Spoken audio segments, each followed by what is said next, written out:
Selamat siang, Pak Jan. Selamat siang Ibu Ruth. Apa Bapak punya waktu luang hari ini? Eh, Bagaimana Bu? Ada yang bisa saya bantu?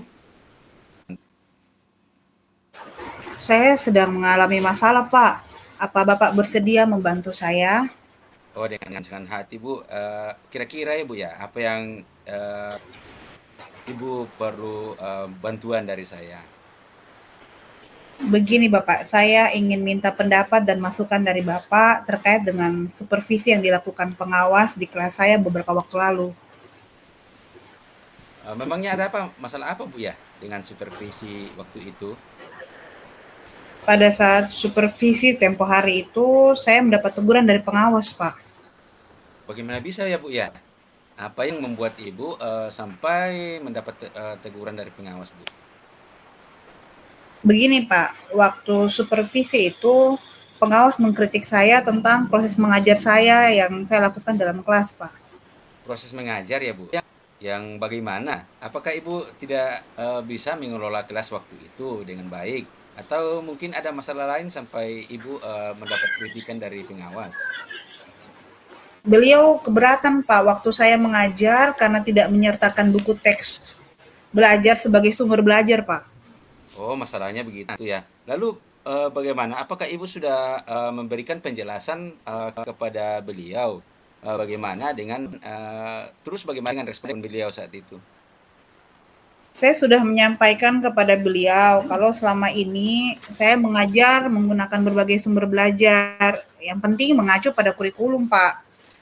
Ketika saya sampaikan seperti itu, beliau sepertinya merasa tidak puas, Pak. Oh, berarti saya paham masalahnya Bu sekarang.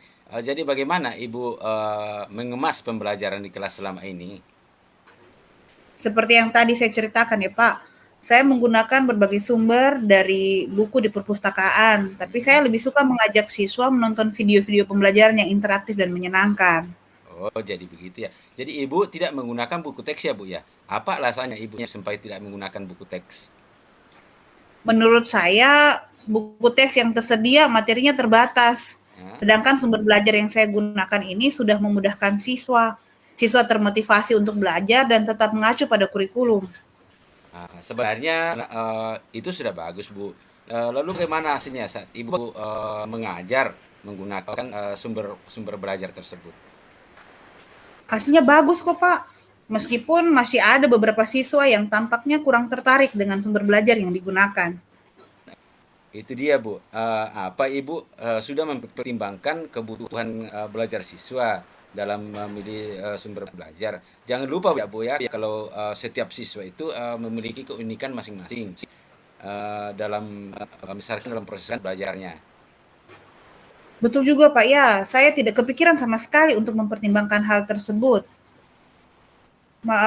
Ternyata mungkin itu ya duduk masalahnya kenapa sampai sekarang masih saja ada siswa yang nilainya kurang maksimal. Nah, itulah pentingnya buku teks ya, Ibu ya, sebagai sumber belajar. Mungkin harapan dari Bapak pengawas kemarin adalah seperti itu, Bu, supaya Ibu menggunakan sumber belajar dengan buku teks juga. Rupanya mungkin pemilihan sumber belajar yang saya pakai kurang tepat ya, Pak ya.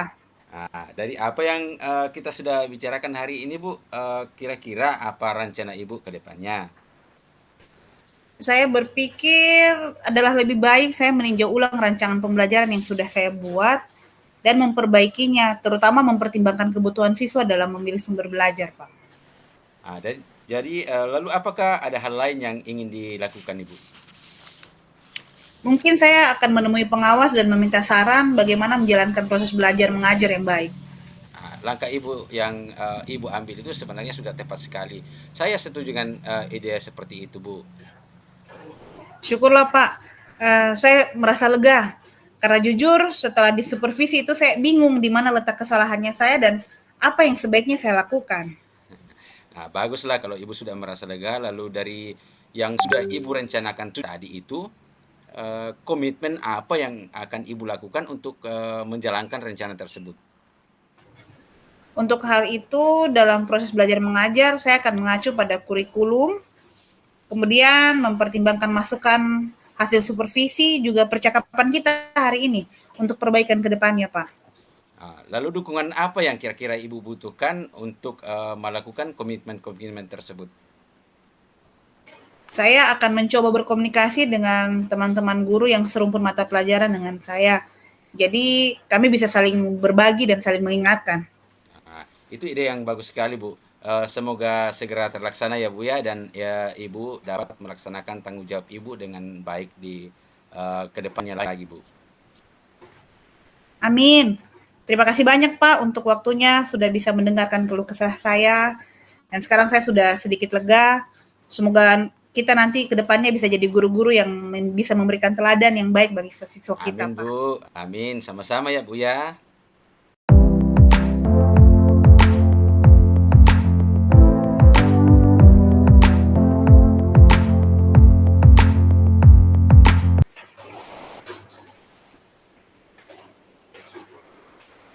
Bu Ruth, bolehkah saya meminta waktunya sebentar? Saya mau bercerita tentang apa yang saya rasakan akhir-akhir ini. Baik, Pak Yan. Apa yang mau Bapak ceritakan? Jadi begini, Bu Ruth, akhir-akhir ini saya merasa bahwa murid-murid saya di kelas ini yang saya ajar kurang antusias ya dalam menerima pembelajaran dari saya.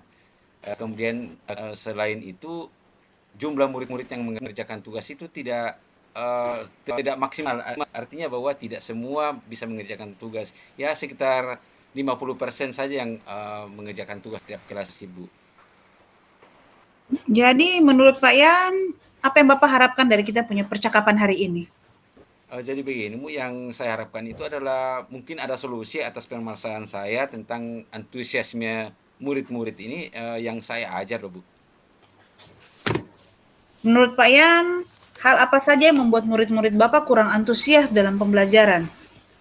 Jadi kalau saya ingat kembali ya, hal yang menyebabkannya kira-kira saya kurang antusias dalam memberikan pembelajaran kepada mereka. Kemudian pembelajaran saya juga sepertinya sedikit membosankan, Ibu ya, terlalu monoton, kemudian terlalu dominan di dalam berbicara, bercerita di depan peserta didik juga saya sepertinya kurang-kurang begitu baik. Kemudian tidak memberikan kesempatan kepada siswa untuk berpendapat atau aktif berbicara di dalam pembelajaran saya, Bu. Kira-kira seperti itu mungkin, Bu. Oh begitu ya Pak. Kira-kira apa saja yang dapat membuat murid Bapak antusias dalam pembelajaran menurut Bapak? Ya, pendapat saya, menurut saya ya mungkin eh, murid-murid ini menginginkan pembelajaran yang asik ya, Bu ya, yang tidak monoton dan tidak membosankan. Saya sependapat dengan Bapak. Lalu menurut Bapak, apa saja yang bisa membuat murid-murid asik dan tidak bosan dengan pembelajaran? Jadi mungkin menurut saya ya, Bu, pembelajaran harus terpusat pada peserta didik, kemudian murid-murid ini diminta aktif dalam pembelajaran, kemudian perlunya ice breaking ataupun game supaya pembelajaran lebih menarik begitu, Bu. Lalu Bapak mengenai tugas yang Bapak berikan kepada murid-murid, apakah yang menyebabkan sehingga mereka kurang antusias dalam mengumpulkan tugas? Mungkin kemungkinannya karena tugas saya yang berikan kepada mereka terlalu banyak dan berisi pertanyaan-pertanyaan tanpa saya memberikan sumber belajar yang beragam dan mungkin tidak mengasihkan juga, Bu. Kalau boleh tahu Bapak menggunakan sumber belajar apa saja di kelas? Saya biasanya menggunakan buku teks ya, Bu, yang ada di perpustakaan. Ada menggunakan sumber belajar lain selain buku teks? Ya, saya pikir banyak ya, Bu ya, seperti sumber belajar dari YouTube, artikel, ataupun tulisan-tulisan ilmiah di internet, atau juga biasa saya menggunakan aplikasi yang sedang tren ya, Bu ya, seperti TikTok atau IG dan sebagainya, Bu. Nah, betul sekali itu Bapak. Saya yakin sekali bila Bapak menggunakan berbagai macam sumber belajar, pasti akan buat murid-murid antusias dalam pembelajaran. Nah, sekarang rencana Bapak untuk menyelesaikan masalah ini apa, Pak?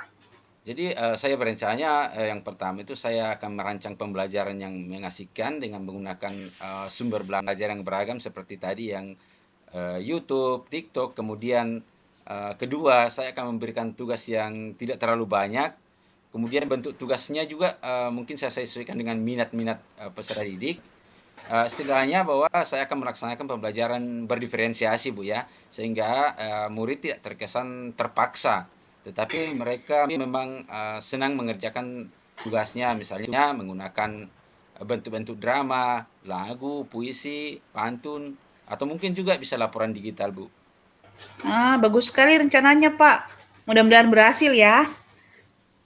Kemudian nanti komitmen Bapak terhadap rencana yang telah Bapak buat ini apa? Jadi mungkin saya berkomitmen untuk selalu membuat rencana pembelajaran yang mengasihkan, tidak membosankan, kemudian menggunakan banyak sumber-sumber belajar untuk bereksplorasi materi, sehingga peserta didik saya nantinya dapat menjalankan Merdeka Belajar, dan saya akan membuat peserta didik saya senang dalam kegiatan eksplorasi materi tersebut tanpa ada kayak unsur paksaan begitu, dan akan saya serahkan pemilihan sumber belajarnya kepada peserta didik saya sesuai dengan kebutuhan mereka. Wah, bagus sekali, Pak. Saya sangat mendukung. Mudah-mudahan semuanya berjalan lancar sesuai dengan yang diharapkan ya, Pak ya. Ya Bu, ya Bu, terima kasih ya Bu Ruth atas waktunya untuk sharing. Mudah-mudahan ya Bu ya kita semua bisa menjadi guru yang selalu dirindukan oleh murid-murid kita ya Bu ya. Amin. Amin.